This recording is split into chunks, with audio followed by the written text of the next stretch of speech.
here from Plans Meet Paper, and today I'm here to show you a little bit about how I plan for preschool at home activities with my toddler. I've mentioned those in some of my Plan With Me videos in the last several months, and I've gotten some requests to go into that a little bit farther. So I wanted to take you guys and show you a little bit more about how I plan for and actually make those activities happen in real life with my 2.5-year-old. So let me flip the camera around and show you guys my planner and my computer and kind of where I get started with that process. So to be honest with you guys, I have put off filming this video for quite some time because I really don't feel like I have anything super special to share, but I've been asked, so I'm gonna go ahead and just share what I do. Basically, I'm just doing really basic, simple learning activities with my 2.5-year-old for the purpose of just helping him get more confident in his letters and numbers, just for fun too. He really enjoys doing this kind of activities. I think, you know, all preschoolers are natural learners and they enjoy doing things that stretch their brain and challenge them. And so that is why I'm doing these kinds of activities at home. If he's not in the mood to do a learning activity any given day, I definitely don't push him. I just, you know, when he's up for it and ready to do it, then that's when we do it. Otherwise, we'll just play and do other things or go outside or whatever. So basically what I do is I keep in my planner some of these project planning pages. So they're really just 2-column pages, a small column and a large column with the title at the top.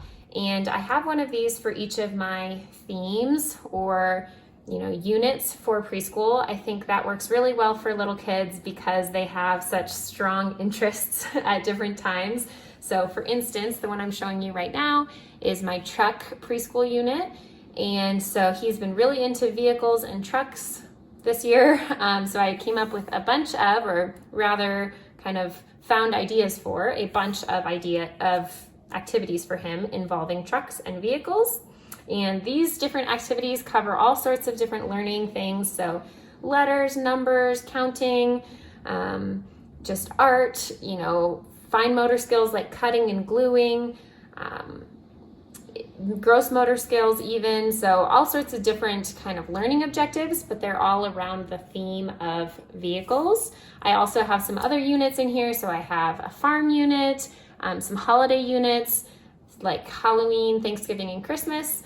And I just jot down ideas for those different themes. So I don't necessarily do the activities in each unit all in a row. I kind of pull from different units depending on what he's interested in or what I have time to prep that week. But this just helps me to find the activity ideas really easily and keep them organized. And where I get my ideas from, for the most part, I'm just looking on Pinterest. I like to do that if I'm, you know, riding a bike at the gym or going on the elliptical or something. I'll just kind of scroll through some preschool learning activity ideas and I will jot them down in my planner or pin them and then jot them down later. I also have some other friends that do really great activities with their kids, so they'll let me know if they came up with a good idea and I'll write that down. I also follow some Instagram accounts that have really great toddler learning ideas. I'll link a few below that I really like so that you guys can check them out. But basically, I'm trying to do this super on a budget. I don't tend to buy anything for the activities that we're doing. You know, we have reasonably set up craft supplies and like sensory bin supplies and things like that. So I don't like to buy any printables. I don't like to buy any specific activities because I'm just trying to keep it really budget friendly. And just make it a fun thing. So I tend to either look for free printables online or create my own version just by drawing it out or by making it on my computer. So this is mostly just for looking for ideas or looking for free printables on Pinterest. So that's kind of the pre-planning side.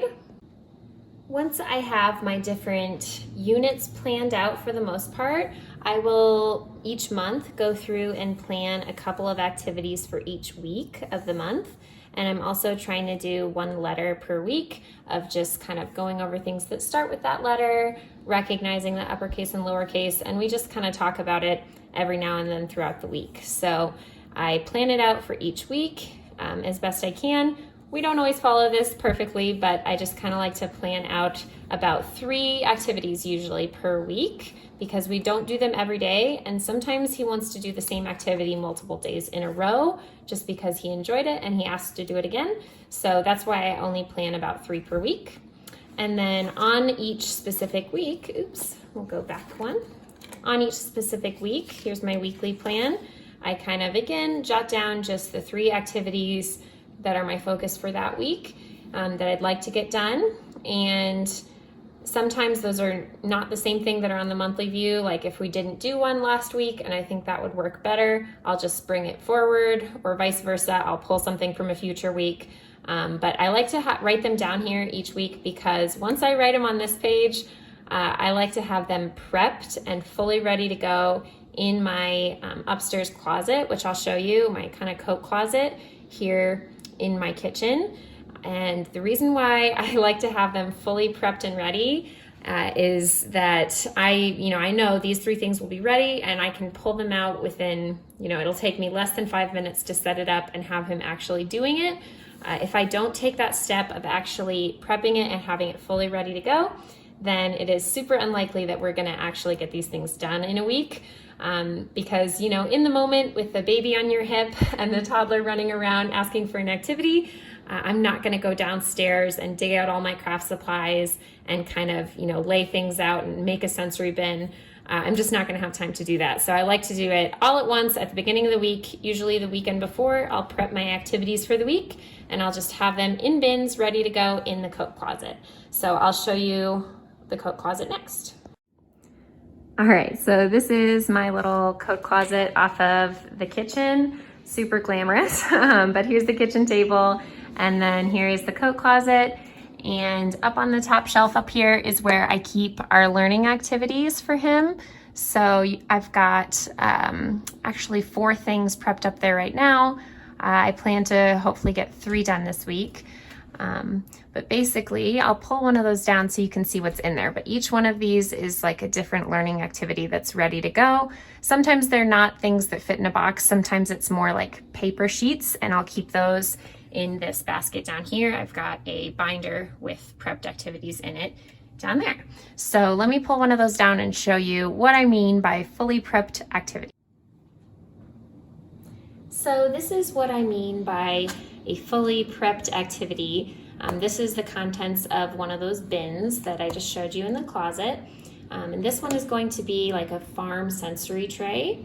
So basically, I've just got all the materials already in here ready to go. We've got some dry rice, some dry kidney beans, some stones, paper towel roll, or actually a toilet paper roll, some animals, letters for the word farm, and then some bendable fence that he can use to, build a farm for his animals.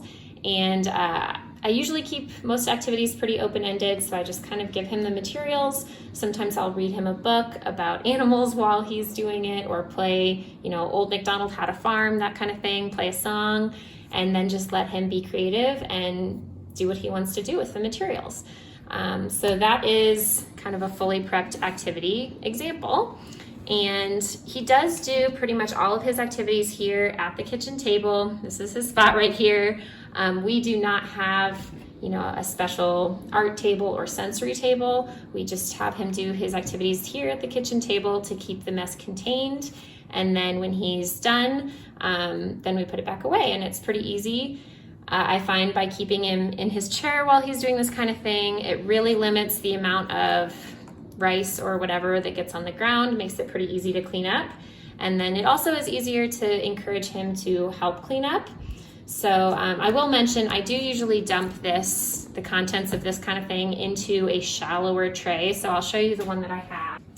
I just have this basic plastic tray that I got at Michael's a while back, and it's pretty sturdy. But having a shallower tray makes it easier for him to access the materials and spread them out so that he can do whatever he'd like to do with them. And it's really easy for me to just dump this in there, and then when he's done playing with it, dump it back into this shoebox. This is just a Walmart plastic Sterilite shoebox size bin, and they cost about $1, so it's really easy for me to just have, I think I have like 6 or 7 of these with different fillers in them. Downstairs I have one for Play-Doh, one for kinetic sand, etc. And that makes it really easy to keep it stored, but also to prep activities in it like this. So when he's done playing with it, I'll have him put all of the different pieces back into this bin. So I'll usually dump the rice in and then have him clean up all the other pieces before he can get down out of his chair. I ask him to help clean up, and then I'll just vacuum up the floor real quick, and it makes cleanup a breeze. And then I usually just stick this bin back in the closet and keep it in there like this for at least a week, because it is pretty often that will happen that he will ask to do the same activity again in the following day, because he enjoyed it and he was thinking about it and he wants to do it again. So I find that toddlers and preschool age kids really love repetition. So highly recommend, prepping activities and then letting them do it as many times as they'd like to. So that is how I have kind of my activities planned out and prepped, so that whenever he's in the mood to do some learning and do an activity, we can just, dump it onto a tray and be ready to go within a minute or two. So I hope you guys enjoyed this look into how I plan and prepare activities for my toddler to do here at home. If you have any questions or comments, please feel free to leave them in the box down below. I would love to chat with you guys more down there. So thank you so much for watching today, and I'll catch you guys again soon. Bye.